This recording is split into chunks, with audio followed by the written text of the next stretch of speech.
कांग्रेस का एक मजबूत कार्यकर्ता, एक मजबूत एमएलए, प्रेजेंट में एमएलए, उसके साथ अपशब्द हो रहे हैं, उसके धक्का मुक्की हो रही है।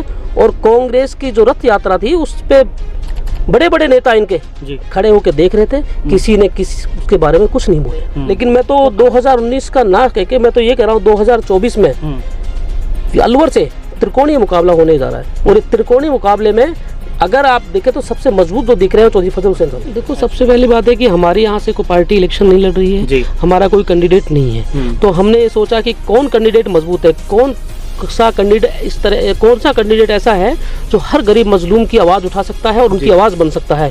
तो हमें पार्टी को लगा कि चौधरी फजल हुसैन साहब ऐसे हैं कौम के दर्द को समझते हैं, और कौम की दर्द को समझते हुए हमने भी ये सोचा है कि कौम के हमदर्दी में, कौम के पक्ष में अगर कोई अच्छा डिसीजन है तो चौधरी फजल हुसैन साहब को हमने समर्थन दिया है। अभी राजस्थान प्रदेश की अलवर लोकसभा में मौजूद हैं और हमारे साथ AIMIM पार्टी के प्रदेश महासचिव इमरान खान जी हैं, जो लगातार जिनकी पार्टी बसपा प्रत्याशी फजल हुसैन को सपोर्ट करने में लगी हुई है, किस तरीके से उनकी रणनीति है और फजल हुसैन जी यहां से जीतेंगे, उनकी जो चुनाव की तैयारियां हैं किस तरीके से चल रही हैं, तमाम बातचीत करेंगे।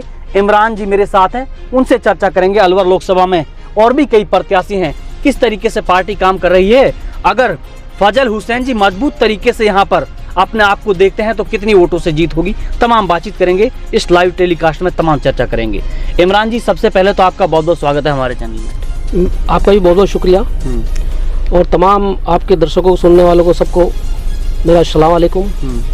इमरान जी, लगातार लोकसभा चुनाव की तैयारियां चल रही हैं, अभी अलवर लोकसभा के अंदर मौजूद हैं, और आपकी जो पार्टी है AIMIM, उन्होंने बसपा प्रत्याशी फजल हुसैन को समर्थन दिया है, पूरे तरीके से आप उनको सपोर्ट करने में लगे हुए हैं, किस तरीके से तैयारी चल रही है? देखो, हमारी पार्टी ने चौधरी फजल हुसैन साहब को समर्थन दिया है जी। वो समर्थन हमने अलवर लोकसभा सीट पे जो प्रत्याशी है चौधरी फजल हुसैन साहब, तो उनका समीकरण जो है जीतने का पूरा समीकरण बहुत अच्छे से बैठ रहा है। तो इमरान जी, एक मिनट डिस्टर्ब करना चाहूंगा, समर्थन आपने बसपा प्रत्याशी फजल हुसैन को दिया, क्या कारण रहा, क्यों आपने फजल हुसैन को समर्थन दिया? देखो, सबसे पहली बात है कि हमारे यहाँ से कोई पार्टी इलेक्शन नहीं लड़ रही है, हमारा कोई कैंडिडेट नहीं है। तो हमने ये सोचा कि कौन कैंडिडेट मजबूत है, कौन सा कैंडिडेट ऐसा है जो हर गरीब मजलूम की आवाज़ उठा सकता है और उनकी आवाज़ बन सकता है। तो हमें पार्टी को लगा कि चौधरी फजल हुसैन साहब ऐसे हैं कौम के दर्द को समझते हैं, और कौम की दर्द को समझते हुए हमने भी ये सोचा है कि कौम के हमदर्दी में, कौम के पक्ष में अगर कोई अच्छा डिसीजन है तो चौधरी फजल हुसैन साहब को हमने समर्थन दिया है। अच्छा,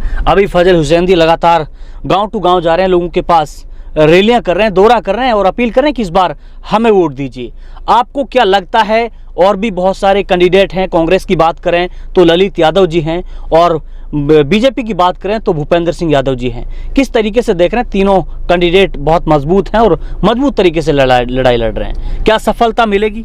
देखो, यहाँ पे अलवर लोकसभा की जो बात करें तो अलवर लोकसभा में मुस्लिम वोट जो हैं वो 5 लाख के करीब है जी, और SC ST जो वोट है वो 6 लाख के करीब है। अच्छा। तो टोटल वोट बनती है 11 लाख, और 20 लाख कुछ टोटल वोट है जी। तो SC और मुस्लिम, SC ST मुस्लिम की जो कम बैठता है वो 11 लाख के आसपास बैठता है, 10 से 11 के बीच में जी।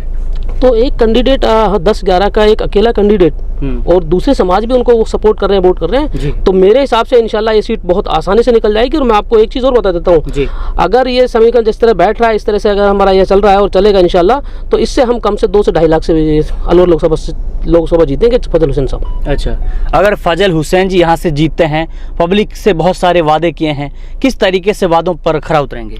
देखो, पब्लिक से वादे किए हैं, पब्लिक को विश्वास है, पब्लिक ये देख रही है कि तीनों कैंडिडेट हैं। देखो, चौधरी फजल हुसैन साहब भी हैं, भूपेंद्र यादव जी भी हैं, और अपने ललित यादव जी हैं। तो अब लोगों का जो मन है, वो लोगों का मन ये है कि कांग्रेस बीजेपी को हमने काफ़ी समय से देख लिया, लोग कांग्रेस बीजेपी से बिल्कुल तंग आ चुके हैं। तो वो देखते हैं कि एक नया ऑप्शन हमारे पास, नया तो नहीं पुराना है बट लेकिन एक ऑप्शन अच्छा है हमारे पास अलवर में, कि लोकसभा से जो फजल हुसैन साहब बसपा से लड़ रहे हैं, ये एक मजबूत कैंडिडेट है और हम इनको सपोर्ट करेंगे। इमरान जी, आप बोल रहे हैं यहाँ पर करीब दलित और मुसलमानों की वोट हम जोड़ें तो 11 लाख के समथिंग वोट पहुंच रहे हैं। अगर 11 लाख वोट हैं फजल हुसैन जी के लिए जाते हैं तो एक तरफा जीत होती है।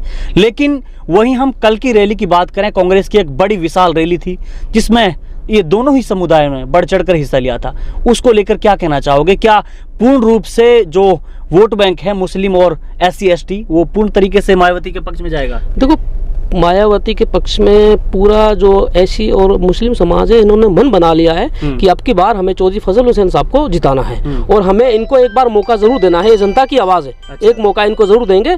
और दूसरी बात आप पूछ रहे थे कि भाई मुस्लिम और इसका कम्युनिस्ट में बैठेगा तो अच्छी जीत होगी, 100% होगी इंशाल्लाह। अगर हम ये मिलकर सपोर्ट करेंगे, मिलकर वोट करेंगे तो बहुत अच्छी जीत होगी। मैं बात की। और मैं एक चीज़ और जोड़ देना चाहूँ इसके साथ, राजस्थान में 25 सीटें हैं जी। मैं मुस्लिम की बातें इसलिए कर रहा हूँ, SC ST जो ऐसी समाज है उसकी बात इसलिए कर रहा हूँ कि ये दोनों ही समाज पिछड़े हुए हैं। अच्छा। चाहे शिक्षा हो, रोजगार हो, कोई भी हो, तो इनके अगर इनका कम्युनिस्ट से बैठ के इनका मेल बैठ जाता है और एक कैंडिडेट इनको अच्छा मिल गया तो इनको जिताएंगे। तो इनका मन बना लिया है। तो वो जो फजल हुसैन साहब हैं वो इन दोनों समाज को, खासकर SC और मुस्लिम समाज को साथ लेकर है और 3600 बरादरी भी उसका साथ दे रही है। तो मुझे लग रहा है कि इंशाल्लाह यहाँ पे जीत होगी। दो कैंडिडेट और भी हैं बीजेपी और कांग्रेस से, ललित यादव जी और भूपेंद्र सिंह यादव जी। उनको किस तरीके से देख रहे हैं? उनका भी एक वोट बैंक है, यादव के भी करीब यहाँ पे 3 लाख 3.5 लाख वोट हैं। उनको किस तरीके से देख रहे हैं? देखो, यादव की वोट है। यादव की वोट क्या है कि 3 साढ़े 3 जो हैं और भी वोटें हैं जो मिलती है, ऐसा नहीं है कि उनको, लेकिन उनके जो वोट, जो एक तरफा वोट डलती थी वो एक तरफा इलेक्शन अभी है नहीं। अभी ये क्या है कि सब समाज, एक मैं कहता हूँ 3600 बरादरी चौधरी साहब के साथ जुड़ रही है, कोई एक या दो समाज नहीं है। तो इससे ये लग रहा है कि अब उनकी जमीन भी खिसकने लगी है, वो थोड़े से तिलमिला भी रहे हैं। वो क्या है कि अब कुछ हमारी पार्टी के उनसे संपर्क करके उनको बोल रहे हैं कि आप कांग्रेस ज्वाइन कर लो, आपको पद दिला देंगे, ये कर देंगे।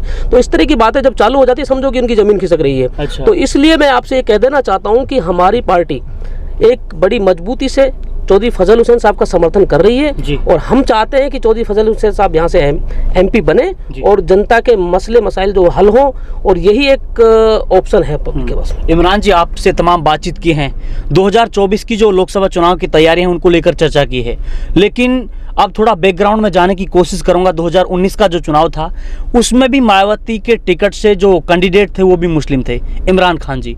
उन्होंने चुनाव लड़ा था मजबूत तरीके से, लेकिन उनको केवल 55,000 वोट ही मिले थे।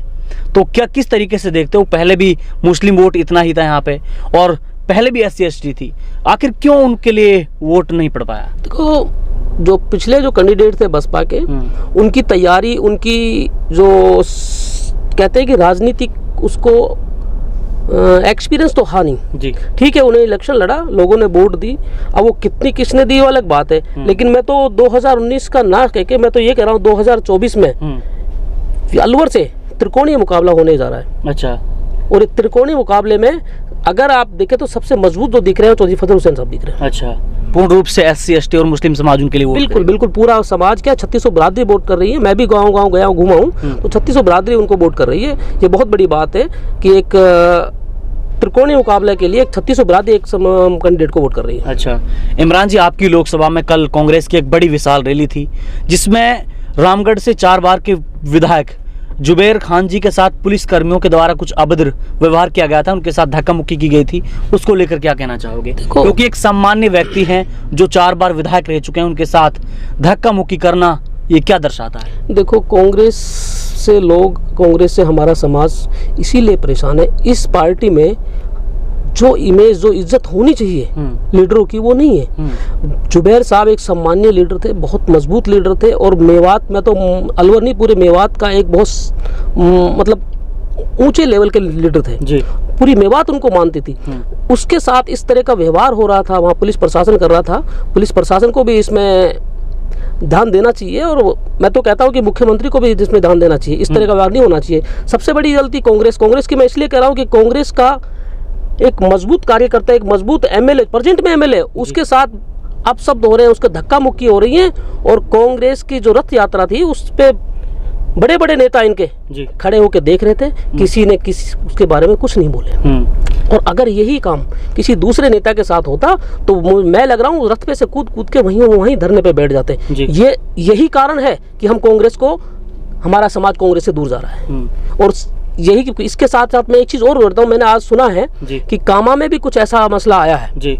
कामा के अंदर संजना जाटव जी हैं जो लोकसभा प्रत्याशी हैं भरतपुर से, उनकी एक रैली थी, उनके उसमें जो पूर्व प्रत्याशी हैं कांग्रेस से मंत्री जाहिदा खान और निर्दलीय प्रत्याशी थे जो मुख्तार अहमद जी, उनके बीच कुछ नोकझोंक हुई है, उसके बारे में कोई इन्फॉर्मेशन आपको मिली? देखो इन्फॉर्मेशन तो ऐसे मुझे अभी सुनने में आया है कि ऐसा ऐसा हुआ है, लेकिन इससे पता लगता है कि कांग्रेस में अनुशासन है ही नहीं जी। वहाँ अनुशासनहीनता की कमी है, नहीं तो इस तरह का स्टेज पे होना और कांग्रेस के आपस में लड़ रहे हैं, क्यों वहाँ पे नहीं है। वो इसलिए लड़ रहे हैं कि मुझे इज्जत मिले, मुझे। मैं कह रहा हूँ कि किसी कांग्रेस को किसी को भी इज्जत नहीं मिलेगी कांग्रेस पार्टी में। वो देख लेना, वो टाइम आएगा जब स्टेज पे आज 2 लड़ रहे हैं, कोई लड़ने वाला भी नहीं मिलेगा इनको। अच्छा, ये वहाँ पे लड़ने का कारण यही है। आप बोल रहे हैं कोई चुनाव नहीं हो रहा, कोई कुछ नहीं हो रहा, वो लड़ किस रहे हैं? वो लड़ रहे हैं सीट के लिए, हमेश के लिए, इज्जत के लिए। इज्जत कहाँ रखी है कांग्रेस में? मैं तो उनसे भी गुजारिश कर रहा हूँ जो इज्जत के लिए लड़ रहे हैं ना, वहाँ इज्जत उनको नहीं मिलने वाली। इमरान जी, कांग्रेस एक बहुत बड़ी पार्टी है देश की, आप बोल रहे हैं कांग्रेस पार्टी में मुस्लिम नेताओं की कोई इज्जत नहीं, कोई रिस्पेक्ट नहीं है। अब ऐसे में नेताओं ने मेहनत की कांग्रेस पार्टी के लिए, बहुत सारा वक्त बिताया है और लोगों से घर जा जाकर अपील की कि कांग्रेस को आप चुनिए, उसके लिए वोट कीजिए। तो ऐसे में उन नेताओं को क्या करना चाहिए? देखो उन नेताओं को मैं तो कहता हूँ कि मेरी जो पर्सनल राय है, और सामने भी आ रहे हैं, अभी जैसे जुबैर साहब के साथ हुआ है, तो मैं कैसे कह दूं कि पार्टी में इज्जत होगी? मुझे नहीं लगता कि कांग्रेस पार्टी में, पहले भी बहुत ऐसे हुए हैं, उस कांग्रेस पार्टी में मुस्लिम नेताओं की इज्जत नहीं है बिल्कुल भी। और क्यों नहीं है? वो किसी एक वोट बैंक को बचाने के लिए मुस्लिम नेताओं का पक्ष नहीं लेती पार्टी, जो एक बहुत ही गलत है, बहुत ही निंदनीय है। नहीं तो कार्यकर्ता कि अगर मजबूती से खड़ा होगा कोई पार्टी, तो वो कार्यकर्ता भी मजबूत होगी, पार्टी भी मजबूत होगी। चलिए इमरान जी, लास्ट में अलवर लोकसभा की आवाम के लिए क्या मैसेज देना चाहोगे जाते जाते? देखो मेरे आपके माध्यम से मैं एक ही आवाम को एक ही मैसेज दे रहा हूँ, एक तो प्यार मोहब्बत से रहो और इज्जत से आपस में प्यार मोहब्बत से वोट करो। और आपके पास ऑप्शन है जी, पहली बार तीसरा ऑप्शन है, त्रिकोणीय मुकाबले में आप चौधरी फजल हुसैन साहब को वोट दो और इनको एक बार मौका देख कर देखो, आपको पता लग जाएगा कि 60-70 साल से हम गुलामी कर रहे थे या कोई हम उनकी सेवा। चलिए, शुक्रिया तमाम बातचीत के लिए जी। बहुत बहुत शुक्रिया। ये देखिए दोस्तों, ये थे मेरे साथ AIMIM पार्टी के प्रदेश महासचिव इमरान खान जी, जो लगातार लोगों से मिल रहे हैं और लोगों की समस्याओं को लेकर तत्पर रहते हैं, लोगों के साथ खड़े होते हैं। और इनसे हमने अलवर लोकसभा चुनाव को लेकर बातचीत की है। इन्होंने फजल हुसैन के लिए अपना समर्थन दिया है इनकी पार्टी ने। तो ये इनकी पर्सनल राय थी। इस वीडियो के बारे में आप अपनी क्या राय रखते हैं, कमेंट बॉक्स में कमेंट करके ज़रूर बताएं और जितना हो सके आप लोग इस वीडियो को शेयर करें।